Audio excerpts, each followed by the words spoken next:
ഇസ്രയേലും ഇറാനും തമ്മിൽ കഴിഞ്ഞ 24 മണിക്കൂറിനുള്ളിൽ നടത്തിയ പ്രത്യാക്രമണങ്ങൾ പശ്ചിമേഷ്യയിലെ ഈ ഒരു മാസത്തെ താൽക്കാലിക വെടിനിർത്തൽ പൂർണ്ണമായിട്ടും തകർത്തിരിക്കുകയാണ്. അതായത് ഏപ്രിൽ മാസം വന്ന ഈ ഒരു വെടിനിർത്തൽ പൂർണ്ണമായിട്ടും തകർത്തിരിക്കുകയാണ്. ഇനി അടുത്ത ഒരു യുദ്ധത്തിലേക്ക് ഇരു രാജ്യങ്ങളും കടന്നിരിക്കുകയാണ്. ഇതിൽ പെട്ടിരിക്കുന്നത് ട്രംപാണ്.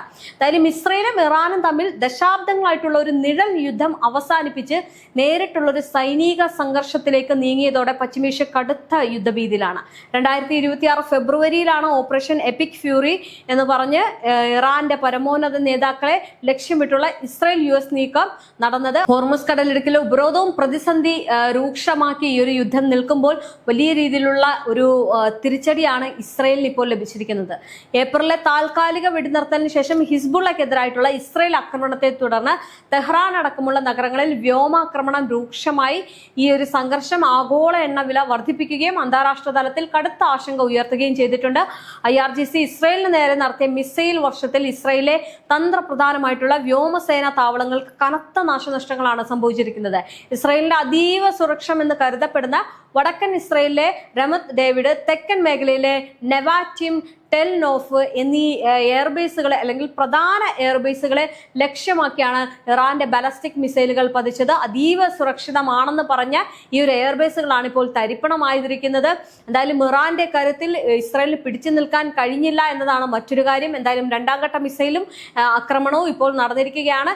നിലവിലെ യുദ്ധ സാഹചര്യങ്ങൾ കണക്കിലെടുത്ത് ഇറാനിലേക്കുള്ള യാത്രകൾ പൂർണ്ണമായിട്ടും ഒഴിവാക്കണമെന്ന് ടെഹ്റാനിലെ ഇന്ത്യൻ എംബസി നിർദ്ദേശം നൽകിയിട്ടുണ്ട്.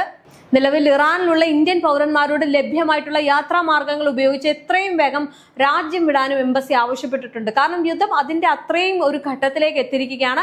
എക്സിലൂടെയാണ് ഈ എംബസി കടുത്ത ജാഗ്രതാ നിർദ്ദേശം നൽകിയത്. വ്യോമതാവളങ്ങൾക്ക് പുറമെ ഇസ്രായേലിന്റെ ജനവാസ മേഖലകളിലും വലിയ തോതിലുള്ള ഭീതിയും നാശനഷ്ടങ്ങളും ആക്രമണം ഉണ്ടാക്കിയിട്ടുണ്ട്. ഇറാന്റെ മിസൈലുകളെ പ്രതിരോധിക്കാൻ ഇസ്രായേലിന്റെ അയൺ ഡോം ഉൾപ്പെടെയുള്ള വ്യോമ പ്രതിരോധ സംവിധാനങ്ങൾ പ്രവർത്തിച്ചെങ്കിലും അവയുടെ അവശിഷ്ടങ്ങളും ചില മിസൈലുകളും ടെൽ അവീവ്, ഡിമോണ, അരാദ് തുടങ്ങിയ നഗരങ്ങളിൽ പതിച്ചു. എന്തായാലും ടെൽ അവീവിന് സമീപമുള്ള യഹൂദ് എന്ന സ്ഥലത്ത് ക്ലസ്റ്റർ ബോംബ് ഘടിപ്പിച്ച ഇറാന്റെ മിസൈൽ അവശിഷ്ടങ്ങൾ വീണ് 2 നിർമ്മാണ തൊഴിലാളികൾ കൊല്ലപ്പെടുകയും ഒരാൾക്ക് ഗുരുതരമായിട്ട് പരിക്കേൽക്കുകയും ചെയ്തിട്ടുണ്ട്. ആക്രമണ സമയത്ത് രാജ്യത്തുടനീളം അപായ സൈറണുകൾ മുഴങ്ങിയതോടെ ലക്ഷക്കണക്കിന് ജനങ്ങളാണ് ജീവൻ രക്ഷിക്കാൻ വേണ്ടിയിട്ട് ബങ്കറുകളിലേക്ക് ഓടിയൊളിച്ചത്. ഈ ഒരു വർഷം ഫെബ്രുവരിയിൽ യുദ്ധം ആരംഭിച്ചതു മുതൽ ഇറാന്റെയും ലെബനനിലെ ഹിസ്ബുള്ളയുടെയും തുടർച്ചയായിട്ടുള്ള മിസൈൽ റോക്കറ്റ് ആക്രമണങ്ങളിൽ ഇസ്രായേൽ ഇതുവരെ 35-ലധികം സൈനികരും പൗരന്മാരും മരണപ്പെടുകയും 5000-ലധികം പേർക്ക് പരിക്കേൽക്കുകയും ചെയ്തിട്ടുണ്ട്. ഇസ്രായേലിന്റെ പ്രധാന ആണവ നിലയം സ്ഥിതി ചെയ്യുന്ന ഡിമോണ നഗരത്തിന് നേരെ മുൻപ് നടന്ന ആക്രമണത്തിൽ മാത്രം 180-ലധികം പേർക്ക് പരിക്കേറ്റിരുന്നു. തങ്ങളുടെ വ്യോമ താവളങ്ങൾക്ക് നേരെ ഇപ്പോഴുണ്ടായ ആക്രമണം താൽക്കാലികമായിട്ട് പ്രവർത്തനങ്ങളെ ബാധിച്ചിട്ടില്ല എന്ന് ഇസ്രായേൽ അവകാശപ്പെടുന്നുണ്ട് എങ്കിലും ഇറാന്റെ ബാലിസ്റ്റിക് മിസൈലുകൾ തങ്ങളുടെ പ്രതിരോധ കോട്ടകൾ ഭേദിച്ച് തന്ത്രപ്രധാന കേന്ദ്രങ്ങളിൽ പതിച്ചത് ഇസ്രായേലിന് വലിയൊരു സുരക്ഷാ വെല്ലുവിളിയായിട്ട് മാറിയിരിക്കുകയാണ്. ഈ ഒരു സൈനിക സംഘർഷം പശ്ചിമേഷ്യ മാത്രമല്ല ആഗോള സമ്പദ് വ്യവസ്ഥയും കടുത്ത പ്രതിസന്ധിയിലാക്കിയിട്ടുണ്ട്. ലോകത്തിലെ ഏറ്റവും പ്രധാനപ്പെട്ട എണ്ണക്കടത്ത് പാതയായിട്ടുള്ള ഹോർമുസ് കടലിടുക്കിലെ ഉപരോധവും അസ്ഥിരതയും കാരണം അന്താരാഷ്ട്ര വിപണിയിൽ അസംസ്കൃത എണ്ണവില കുതിച്ചുയരുകയാണ്. സുരക്ഷാ ഭീഷണിയെ തുടർന്ന് പ്രമുഖ അന്താരാഷ്ട്ര എയർലൈനുകളെല്ലാം പശ്ചിമേഷ്യൻ നഗരങ്ങളിലേക്കുള്ള സർവീസുകൾ റദ്ദാക്കിയത് ആഗോള വ്യോമ ഗതാഗതത്തെയും വ്യാപാരത്തെയും സാരമായിട്ട് ബാധിച്ചിരിക്കുകയാണ്. പശ്ചിമേഷ്യയിലെ ഈ ഒരു യുദ്ധ സാഹചര്യം ഗൾഫ് രാജ്യങ്ങളിൽ ജോലി ചെയ്യുന്ന ദശലക്ഷക്കണക്കിന് ഇന്ത്യൻ പ്രവാസികളിലും അവരുടെ നാട്ടിലെ കുടുംബങ്ങളിലും വലിയ ആശങ്കയാണ് ഉണ്ടാക്കി. സംഘർഷം രൂക്ഷമായിട്ടുള്ള സാഹചര്യത്തിൽ ഇറാനിലുള്ള ഇന്ത്യൻ പൗരന്മാരെ എത്രയും വേഗം രാജ്യം വിടാൻ പറയുന്നത് ഇതുകൊണ്ട് തന്നെയാണ്. കാരണം ഈ ഒരു യുദ്ധം മുന്നോട്ട് പോയി കഴിഞ്ഞാൽ അത് വലിയ രീതിയിൽ തന്നെ തിരിച്ചടിയാകും. ഒരുപക്ഷെ അത് പലർക്കും അവിടെ പരിക്കേൽക്കാൻ സാധ്യതയുണ്ട്. കാരണം അവരുടെ ജീവന് പോലും ഭീഷണിയാകുന്ന തരത്തിലേക്കാണ് ഇപ്പോൾ യുദ്ധം എത്തിച്ചേർന്നിരിക്കുന്നത്. അതുകൊണ്ട് തന്നെയാണ് ഇത്തരം നിർദ്ദേശങ്ങൾ നൽകുന്നത്. എന്തായാലും ഇന്ധനവില വർധനവിനും സാമ്പത്തിക മാന്ദ്യത്തിനും കാരണമാകുന്ന ഒരു ഭീതി ഇപ്പോൾ നിലനിൽക്കുന്നുണ്ട്. യുദ്ധ സാഹചര്യം രൂക്ഷമായതോടെ ഗൾഫ് മേഖലയിൽ ഉടനീളമുള്ള വ്യോമ ഗതാഗതം പൂർണ്ണമായിട്ട് തകിടം മറിഞ്ഞിരിക്കുകയാണ്. ഇവിടെ പ്രവാസികൾ ഉൾപ്പെടെ അങ്ങോട്ട് കയറി പോകാനുള്ളവരും ഇങ്ങോട്ട് വരാനുള്ളവരും എല്ലാം കുടുങ്ങി കിടക്കുന്ന ഒരു അവസ്ഥയാണ്. ഇറാൻ, ഇസ്രായേൽ, ലെബനൻ എന്നീ രാജ്യങ്ങൾ തങ്ങളുടെ വ്യോമാതിർത്തികൾ അടച്ചതിന് പിന്നാലെ സുരക്ഷ മുൻനിർത്തി പ്രമുഖ ആഗോള എയർലൈനുകൾ ഗൾഫ് നഗരങ്ങളിലേക്കുള്ള സർവീസുകൾ റദ്ദാക്കുകയോ ദീർഘദൂര റൂട്ടുകൾ വഴിതിരിച്ചു വിടുകയോ ചെയ്തിട്ടുണ്ട്. ഇത് ദുബായ്, ദോഹ തുടങ്ങിയ പ്രധാന ഏവിയേഷൻ ഹബ്ബുകളുടെ പ്രവർത്തനങ്ങളെയും ടൂറിസം മേഖലയും പ്രതികൂലമായിട്ട് ബാധിച്ചിട്ടുണ്ട്. ഗൾഫ് രാജ്യങ്ങളിൽ ജോലി ചെയ്യുന്ന ദശലക്ഷക്കണക്കിന് പ്രവാസികളിൽ പ്രത്യേകിച്ച് ഇന്ത്യൻ സമൂഹത്തിൽ ഈ ഒരു സംഘർഷം വലിയ ആശങ്കയാണ് ഉണ്ടാക്കിയിരിക്കുന്നത്. ആദ്യം മുതൽ തന്നെ ഈ ഒരു സംഘർഷം രാജ്യങ്ങളിൽ വലിയ രീതിയിലുള്ള പ്രതിസന്ധി ഉണ്ടാക്കിയിരുന്നു. നമുക്ക് എണ്ണ ലഭിക്കാത്തതും വാതകം ലഭിക്കാത്തതൊക്കെ ഈ ഒരു യുദ്ധത്തിന്റെ തുടക്കമായിരുന്നു. ഇനി അങ്ങോട്ട് വലിയ രീതിയിലുള്ള പ്രതിസന്ധി ഉണ്ടാകാൻ സാധ്യത ഏറെയാണ്. കാരണം ഇപ്പോൾ ഇസ്രായേലിലേക്ക് ഒരു നിഴൽ മാറ്റി നേരിട്ടൊരു യുദ്ധം ഇറാൻ നടത്തുമ്പോൾ ഹോർമുസ് വളരെ നിർണായകമാണ്. കാരണം ഹോർമുസിൽ ഇനി എന്തും സംഭവിക്കാം എന്ന രീതിയിലേക്ക് കാര്യങ്ങൾ മാറുകയാണ്. അങ്ങനെയാണെങ്കിൽ വലിയൊരു സാമ്പത്തിക മാന്ദ്യത്തിലേക്ക് രാജ്യങ്ങൾ പോകുമെന്നതിൽ സംശയമില്ല. ഇനി യുദ്ധം മറ്റ് ഗൾഫ് രാജ്യങ്ങളിലേക്ക് കൂടി വ്യാപിപ്പിക്കുമോ എന്ന ഭയത്താൽ മലയാളി പ്രവാസികൾ ഉൾപ്പെടെയുള്ളവർ വലിയ ജാഗ്രതയിലും ഭീതിയിലും ഒക്കെയാണ് അവിടെ ഉള്ളത്. കാരണം ദൈനംദിന ജീവിതത്തിനും മറ്റു കാര്യങ്ങൾക്കും ജോലികൾക്കും പഠനത്തിനും ഒക്കെ വേണ്ടിയിട്ട് ബുദ്ധിമുട്ടുകയാണ്. അപ്പോൾ അതും വലിയ രീതിയിലുള്ള തിരിച്ചടിയായിട്ട് ഈ പ്രവാസികൾക്ക് മാറുകയാണ്. അല്ലെങ്കിൽ മലയാളി പ്രവാസികളും ഇതിൽ ഉൾപ്പെടുന്നുണ്ട്. അവർക്കും വലിയൊരു പ്രശ്നമായിട്ട് ഈ ഒരു യുദ്ധം മാറുകയാണ്.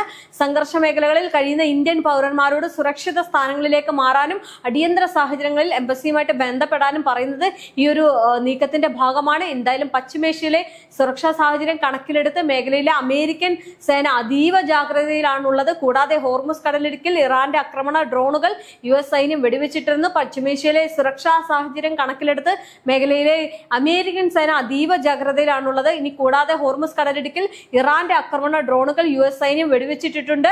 കൂടുതൽ ആക്രമണങ്ങളിൽ നിന്ന് പിന്മാറണമെന്ന് ഈ American president Donald Trump Israel പ്രധാനമന്ത്രി ബെഞ്ചമിൻ നെതന്യാഹുവിനോട് ആവശ്യപ്പെട്ടിരുന്നു. എന്നാൽ അത് അവഗണിച്ച് ഈ ഒരു മധ്യ പടിഞ്ഞാറൻ ഇറാനിലെ സൈനിക താവളങ്ങൾക്ക് നേരെ അടക്കം ഇസ്രായേൽ വ്യോമാക്രമണം നടത്തുകയായിരുന്നു. ഈ ഒരു സാഹചര്യത്തിൽ ഇറാനിൽ തുടരുന്ന ഇന്ത്യൻ പൗരന്മാർ അതീവ ജാഗ്രത പാലിക്കണമെന്നും സുരക്ഷാ നിർദ്ദേശങ്ങൾ കർശനമായിട്ട് പിന്തുടരണമെന്നും എംബസി വ്യക്തമാക്കി. ഏതെങ്കിലും അടിയന്തര സാഹചര്യം ഉണ്ടായാൽ ബന്ധപ്പെടാനായിട്ട് ഹെൽപ്പ് ലൈൻ നമ്പറുകളും നൽകിയിട്ടുണ്ട്. എന്തായാലും മേഖലയിൽ ഇസ്രായേൽ ഇറാൻ യുദ്ധം കനക്കുന്ന പശ്ചാത്തലത്തിൽ ഈ ഒരു വലിയ രീതിയിലുള്ള നീക്കങ്ങളാണ് ഇപ്പോൾ ഇന്ത്യ എംബസി നടത്തുന്നത്. മാത്രമല്ല ഇറാൻ ഇസ്രായേൽ ആക്രമിച്ചെന്ന റിപ്പോർട്ടുകൾക്ക് പിന്നാലെ ക്രൂഡ് ഓയിൽ വില കത്തിക്കയറിയിട്ടുണ്ട്. ബ്രെന്റ് ക്രൂഡ് വില ബാരലിന് 3.73% മുന്നേറി. അതായത് $96.56 ഈ ഉള്ളത്.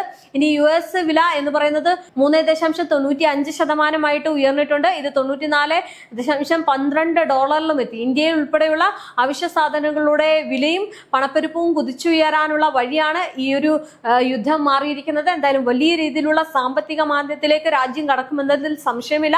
കാരണം നേരത്തെ തൊട്ടേ പറഞ്ഞതാണ്, ഈ ഒരു യുദ്ധം കൂടുന്നതനുസരിച്ച് വലിയ രീതിയിലുള്ള പ്രശ്നമുണ്ടാകും, സാമ്പത്തിക മാന്ദ്യം ഉണ്ടാകും, അതുപോലെ ഭക്ഷണം കിട്ടാതെയാകും. യുദ്ധം എല്ലാ ജനങ്ങളെ ഒരേപോലെ ബാധിക്കും, വലിയ രീതിയിലുള്ള പ്രതിസന്ധി ഉടലെടുക്കും എന്നുള്ളത്. ഇപ്പോൾ ഈ ഇസ്രായേൽ പ്രധാനമന്ത്രി ബെഞ്ചമിൻ നെതന്യാഹുവിന്റെ സ്വാർത്ഥതയ്ക്ക് വേണ്ടി ചെയ്ത ഈ ഒരു ആക്രമണം എന്ന് പറയുന്നത് പശ്ചിമേഷ്യ പോലും ഒരു വലിയ യുദ്ധത്തിലേക്ക് തള്ളിവിടുന്ന രീതിയിലേക്കാണ് കാര്യങ്ങളുടെ കടപ്പ് എന്ന് പറയുന്നത്. എന്തായാലും ഇറാന്റെ 2ാം ഘട്ട മിസൈലുകളൊക്കെ ഇപ്പോൾ ഈ പറയുന്ന ഇസ്രായേലിലേക്ക് പതിച്ചതുകൊണ്ട് തന്നെ യുദ്ധം വീണ്ടും മുറുകുകയാണ് എന്നതിൽ സംശയമില്ല. വലിയ രീതിയിലുള്ള പ്രതിസന്ധിയാണ് ഇപ്പോൾ ഉടലെടുത്തിരിക്കുന്നത്. ഇപ്പോൾ ഇസ്രായേൽ സുരക്ഷിതമാണെന്ന് പറയാൻ കഴിയില്ല. കാരണം അവിടെ ഇപ്പോൾ വലിയ ഭീതി പരന്നിരിക്കുകയാണ്. അതുകൊണ്ട് തന്നെയാണ് അവിടുത്തെ ജനങ്ങളും മറ്റ് എല്ലാവരും ഈ ബങ്കറിനുള്ളിലേക്ക് ഓടി ഒളിക്കുന്ന ഒരു സാഹചര്യം ഉണ്ടാകുന്നത്. അവിടുത്തെ പുറത്തിറങ്ങാൻ കഴിയുന്നില്ല, അവിടുത്തെ ജനങ്ങൾക്ക് ഒരു കാര്യവും ചെയ്യാൻ കഴിയുന്നില്ല എന്നതാണ്. എന്തായാലും വലിയ രീതിയിലുള്ള പ്രശ്നത്തിലേക്ക് ഈ യുദ്ധം മാറുകയാണ്. ഇറാന്റെ ആവശ്യങ്ങൾ അനുസരിക്കാതെ ഇനി ഈ ഒരു യുദ്ധം നിർത്തില്ല എന്നുള്ളതാണ്. ഇനി ഏതെങ്കിലും തരത്തിൽ ലെബനാനിലേക്ക് ആക്രമണം തുടർന്നാൽ ഇസ്രായേലിന്റെ സ്ഥിതി ഇതിലും അതീവമായിട്ടുള്ള ഗുരുതരാവസ്ഥയിലേക്ക് കടക്കുമെന്നതിൽ സംശയമില്ല. അത്തരം നീക്കങ്ങളിലേക്ക് ഇറാൻ കടക്കുമെന്നുള്ള മുന്നറിയിപ്പാണ് ഇപ്പോൾ ഇറാൻ നൽകുന്നത്.